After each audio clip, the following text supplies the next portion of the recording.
इंसान स्वार्थ व खाने के लालच में कितना गिरता है, उसका नमूना होती है सामाजिक कुरीतियां। ऐसी एक पीड़ा देने वाली कुरीति वर्षों पहले कुछ स्वार्थी लोगों ने भोले भाले इंसानों में फैलाई थी और जो आज तक चली आ रही वो है मृत्यु भोज।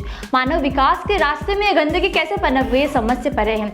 जानवर भी अपने किसी साथी के मरने पर मिलकर दुख प्रकट करते हैं, लेकिन इंसानी बेईमानी दिमाग की करतूतें देखो कि यहाँ किसी व्यक्ति के मरने पर उसके साथ ही सगे संबंधी भोज करते हैं, मिठाइयाँ खाते हैं। यह एक सामाजिक बुराई है, इसको खत्म करने के लिए हम सभी को जागरूक होकर काम करना पड़ेगा। अगर किसी घर में खुशी का मौका हो तो समझ आता है कि मिठाई बनाकर खिलाकर खुशी का इजहार करें, लेकिन किसी व्यक्ति के मरने पर मिठाइयां परोसी जाए, खाई जाए, इस शर्मनाक परंपरा को मानवता की किस श्रेणी में रखें?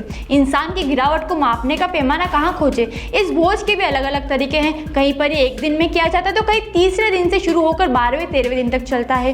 कई लोग शमशान घाट से ही सीधे मृत्यु भोज का सामान लाने निकल पड़ते हैं। ऐसे ही जोधपुर के गाँव का एक मैसेज जो चर्चा का विषय बना हुआ है और ये अब समाज में कुरीति खत्म करने की एक नई मिसाल है। तो सबसे पहले पढ़ते हैं वो मैसेज। मेरे पिता नीनाराम सारण का स्वर्गवास 26 जनवरी को हो गया। हम सभी परिवारजनों ने मृत्यु भोज की सामाजिक कुरीति को समाप्त करने का निर्णय लिया। हमारे परिवार ने मृत्यु भोज का बहिष्कार करके शिक्षा और सामाजिक विकास के लिए आर्थिक सहयोग देने का निर्णय लिया है। इसके बाद मैसेज में लंबी लिस्ट थी जिसमें 18,22,000 रुपए शिक्षा और समाज विकास के लिए देने का हिसाब था।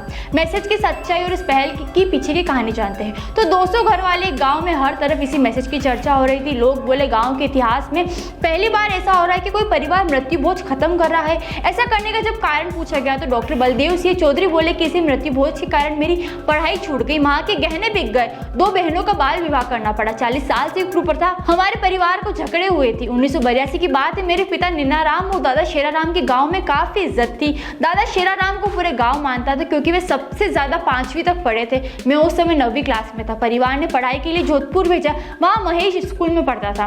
पूरा परिवार खेती पर ही आश्रित था। नवंबर 1982 में मेरे दादा की मौत हो गई। सारे क्रियाकर्म के बाद अब चिंता थी मृत्यु भोज की। समाज में उस समय किसी भी परिजन की मौत के बाद 12 दिन तक मृत्यु भोज का प्रचलन था। परिवार और गांव के अलावा आसपास के 12 से 24 गांवों में खिलाना भी होता था। इन 12 दिनों में अफीम की भी खूब मनुहार करनी पड़ती थी। हमारा परिवार इतना सक्षम नहीं था कि मृत्यु भोज की कुप्रथाएं निभा सके। डर था मृत्यु भोज नहीं करेंगे तो पंच समाज से बाहर कर देंगे। आखिर समाज की इसी कुप्रथा को पूरा करने के लिए पिता ने मेरी माँ आशा देवी सोने के जेवरात और खुद के कानों के कुंडल बेच दिए। इसके बाद मृत्यु भोज की रस्म पूरी नहीं हुई तो कर्ज लिया। कर्ज चुका नहीं पाया था तो ये तय हो चुका था कि मेरी पढ़ाई छूटने वाली है। उस समय पिता को 1 तोला सोना और 80 तोला चांदी बेचनी पड़ी। मृत्यु भोज के समय बहन की शादी के बाद पिता पर 17,000 रुपए का कर्ज हो गया था। मैं शहर के महेश स्कूल में रहकर आगे की पढ़ाई पूरी कर सेना में जाना चाहता था। पिता ने पढ़ाई छोड़ने के लिए कहा और बोला अब काम धंधा करना पड़ेगा। साल 85 तक मैंने जैसे जैसे पिता से मिन्नतें कर 11वीं की पढ़ाई पूरी की। आगे की पढ़ाई पूरी नहीं कर पाया क्योंकि रुपये नहीं थे। इस घटना ने मेरे दिमाग पर इतना गहरा असर डाला कि मुझे मृत्यु भोज से नफरत होने लगी। 11वीं की पढ़ाई पूरी करने के बाद सेना में सिपाही का फॉर्म निकला। मैंने अप्लाई किया और सिपाही की पोस्ट पर पहली नौकरी लगी। उसी दिन तय कर लिया था मृत्यु भोज को किसी भी तरह खत्म करना है। दादा की मौत के बाद एक परंपरा के तहत मेरी 2 बहनों का 11 और 13 साल की उम्र में बाल विवाह करना पड़ा। उन्होंने बताया उस समय अधिक खर्च से बचने के लिए मृत्यु भोज के समय ही परिवार के छोटे बच्चों का बाल विवाह कर दिया जाता था, क्योंकि मृत्यु भोज के समय जो खाना होता था उसमें आसपास के गांव सहित रिश्तेदार भी शामिल होते थे। ऐसे में शादी में और ज्यादा खर्चा नहीं हो इसलिए उसी समय विवाह कर दिया जाता था। मुझे इसके बारे में पता चला तो मैं अंदर तक हिल गया।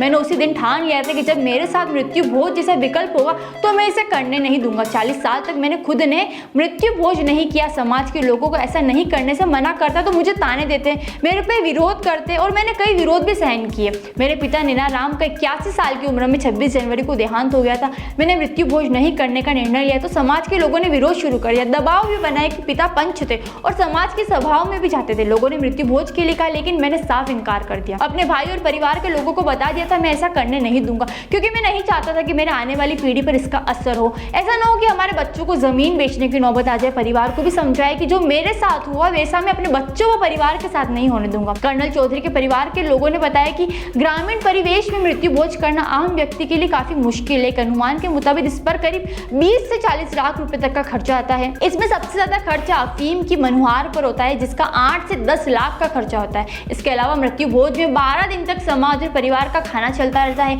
12वें दिन 12 और 24 खेड़ों को न्योता दिया जाता है। खेड़ा यानी 12 और 24 गाँव में बसने वाले समाज के सभी लोगों को खाने के लिए बुलाया जाता है, जिनमें वे परिवार के साथ आते हैं। ऐसे में 12 दिन में इसका खर्चा कई बार 40 लाख तक पहुंच जाता है। कर्नल चौधरी ने यह भी बताया कि मृत्यु भोज नहीं करने का निर्णय पूरे परिवार ने लिया। इस पर परिवार के लोगों की सहमति से निर्णय लिया गया कि उन्हें मृत्यु भोज में खर्च होने वाले रुपये को गांव और बच्चों की शिक्षा के लिए काम में लगाए। इस पर 18,22,000 रुपये दान करने का निर्णय लिया गया। अब ये रुपये राजपूत, राजपुरोहित, ब्राह्मण, विश्नोई, चारण, नाई, दर्जी, देवासी, गोस्वामी, सुथार, भील, निशांद्री, सात, कायम खानी, सिंधी समाज को 51,51 हजार रुपये को शिक्षा के क्षेत्र में काम करने के लिए दिए जाएंगे। तो जोधपुर के गांव में मृत्यु भोज बंद कर उसे पैसों को शिक्षा पर लगाकर कर्नल ने समाज में एक नई मिसाल पेश की है। ऐसे ही महाभारत के अनुशासन पर्व में लिखा है कि मृत्यु भोज खाने वाले की ऊर्जा नष्ट हो जाती है। दुर्योधन के द्वारा श्री कृष्ण से भोजन कराने के आग्रह पर श्री कृष्ण ने कहा, संप्रीति भोज्यानि आपदा भोज्यानि व पुनः, अर्थात जब खिलाने वाले का मन प्रसन्न हो और खाने वाले का मन प्रसन्न हो तभी भोजन करना चाहिए।